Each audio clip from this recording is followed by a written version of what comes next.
大家好，欢迎来到听书学史。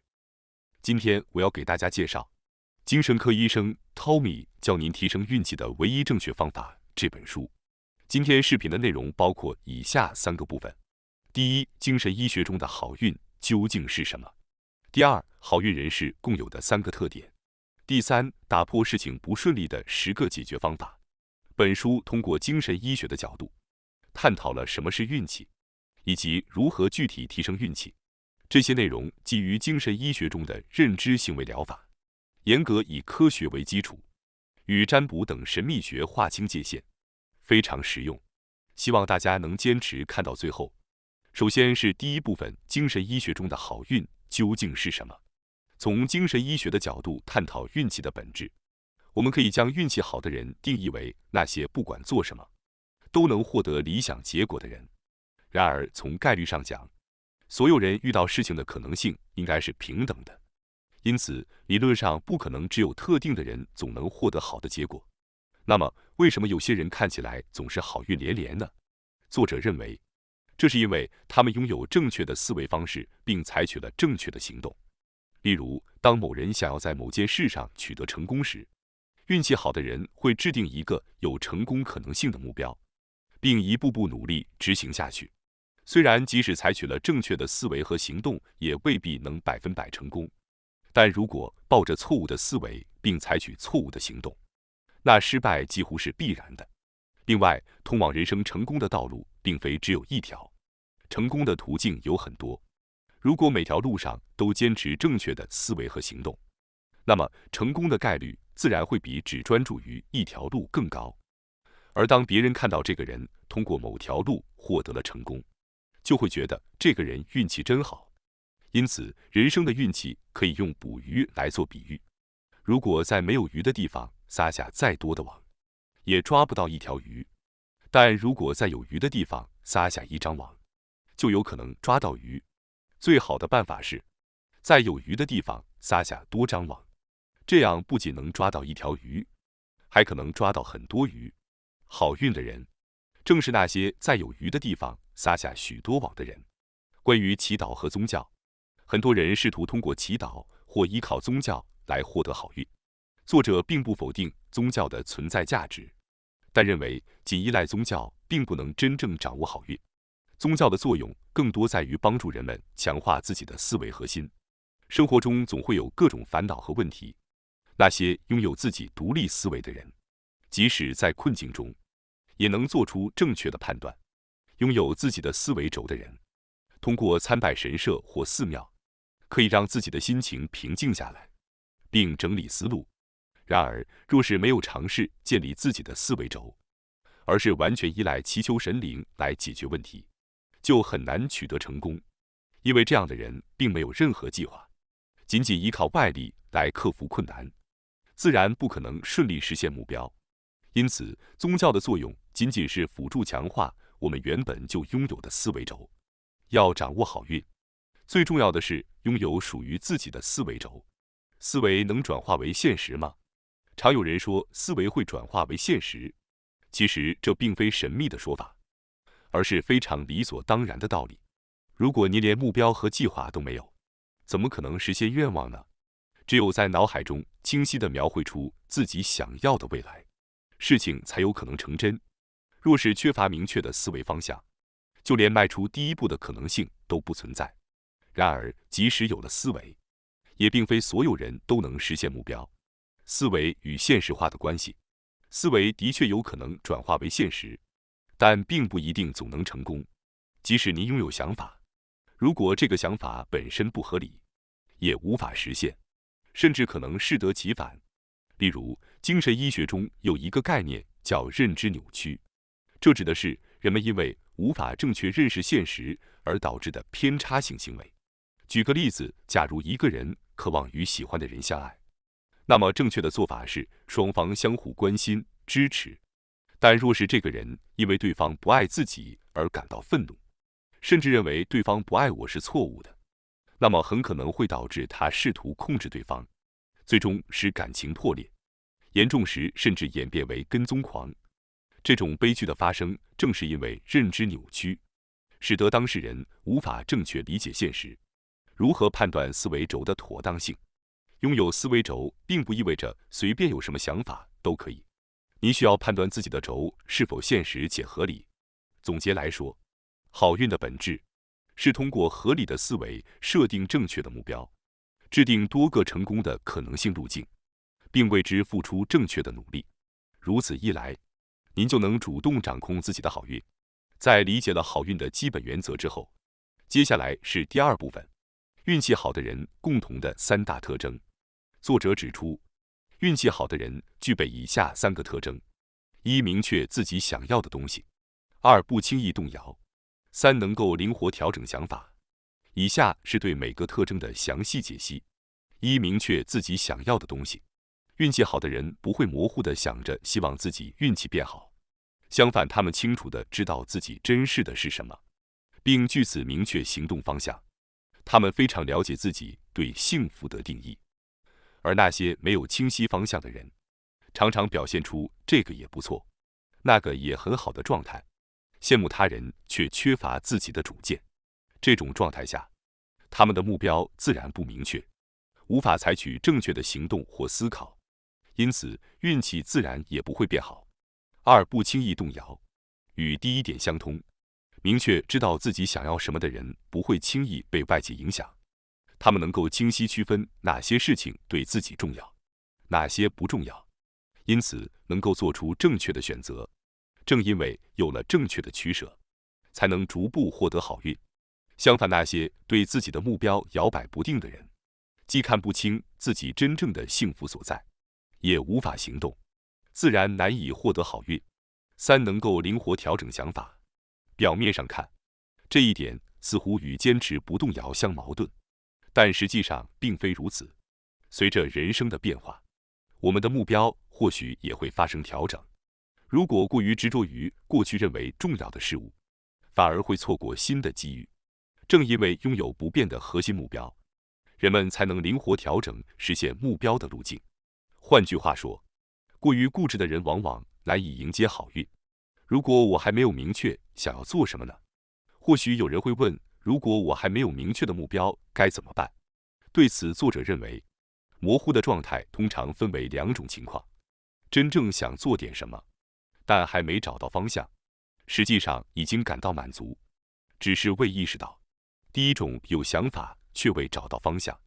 这种情况下，不必过于焦虑于寻找目标。作者建议，承认我想找到目标这一心情本身就是一种进步。在这种状态下，你会积极尝试各种事物，并在机缘成熟时抓住属于您的机会。第二种，实际上已经满足。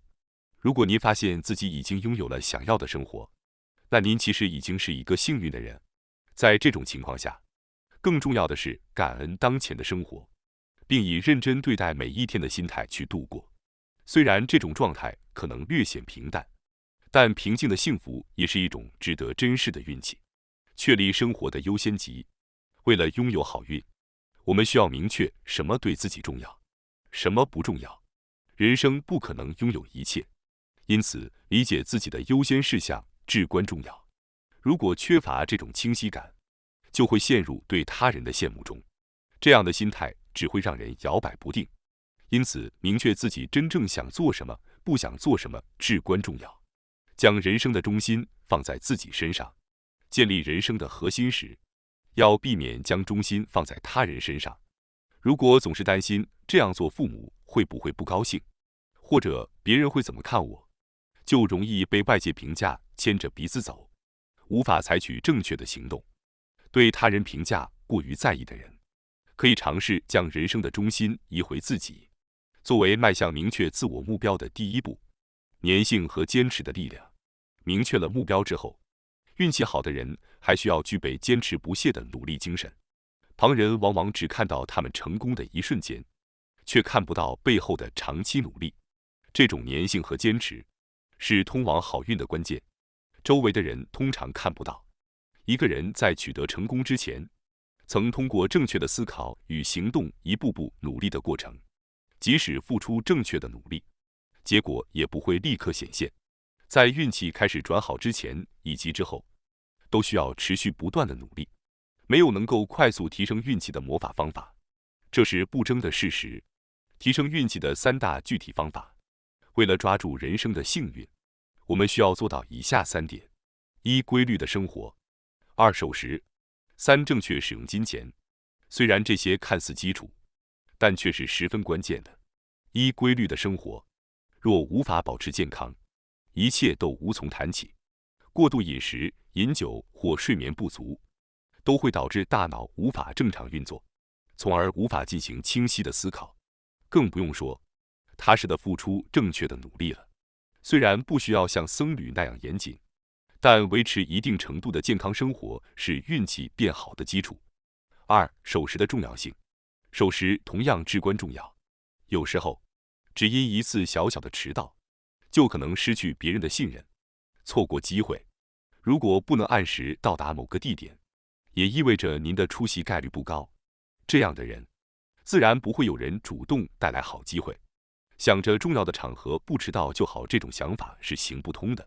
久而久之会暴露本性，养成平时不迟到、按时完成任务的习惯，才能真正获得他人的信赖。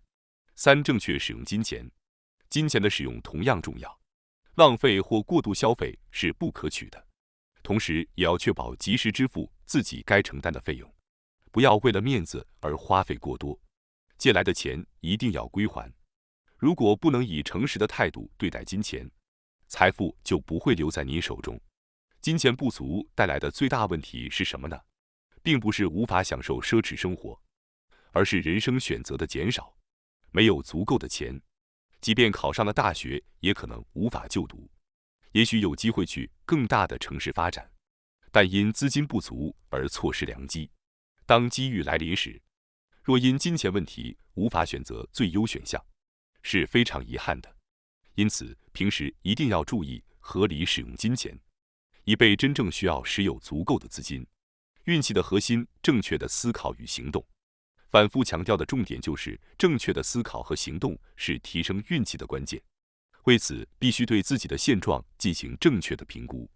为了帮助实现这一点，作者建议定期绘制个人的未来愿景图。具体步骤如下：将自己的困扰点及希望改善的地方，分别列在私人生活、工作和健康3个类别中。针对每个类别，写下自己希望近期达成的目标。比如，我想要完成某件事情。通过将这些内容书写并整理，您可以清晰地意识到，原来我目前还缺少这个，我的目标是实现那个。这种意识化的过程，会让您在日常生活中自然关注到自己真正需要的事物。当机遇出现时，您能够迅速抓住并采取行动。例如，如果您的未来规划是希望在3年内结婚，那么您可以设定一个目标。此外，当您定期书写这样的未来规划时，还能更早地察觉到自己的生活是否在朝错误的方向发展。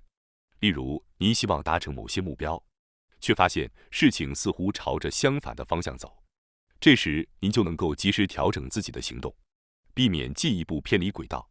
这里需要注意的是，当结果不好时，往往意味着您的行动出现了问题。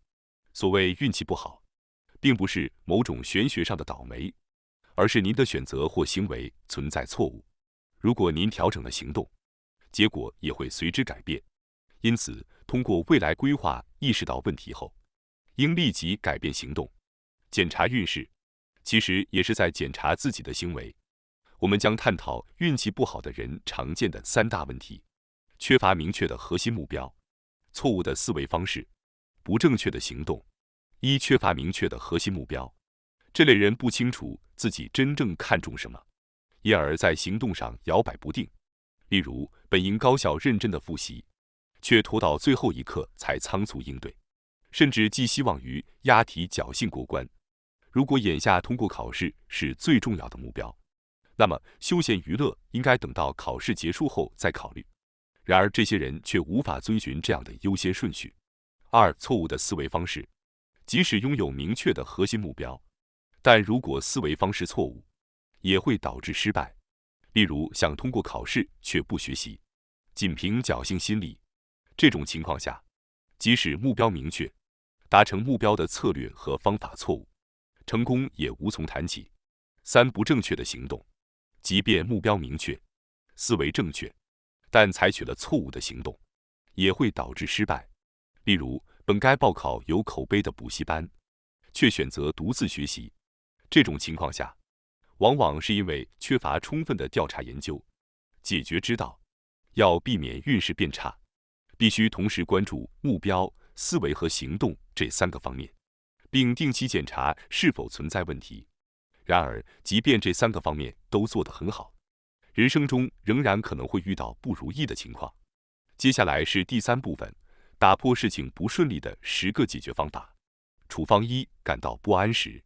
当我们感到不安时，往往会有是不是会发生坏事，无论做什么都不顺利等负面想法。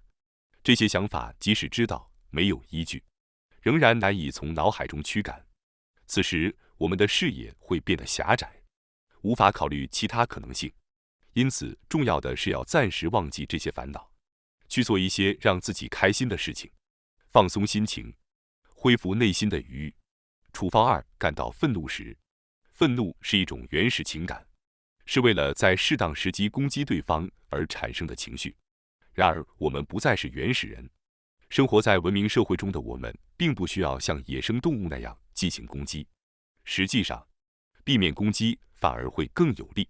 在原始状态下，攻击的时机通常是短暂的，愤怒往往不会持续太久。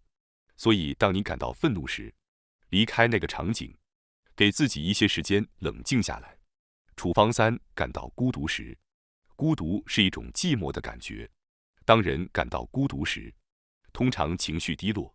其实，孤独并不是因为寂寞而产生的，而是因为情绪低落才感到孤独。只要给自己一点时间，就能恢复过来。此外，当做了太多事情，脑力会消耗殆尽，容易产生负面情绪。此时重要的是减少过度的活动，不要再加重孤独感。处方4：与他人比较时。当我们与他人比较时，会失去很多本应享受的乐趣。因为人在享受某件事时，往往是专注于自己的感受，而不是与他人比较。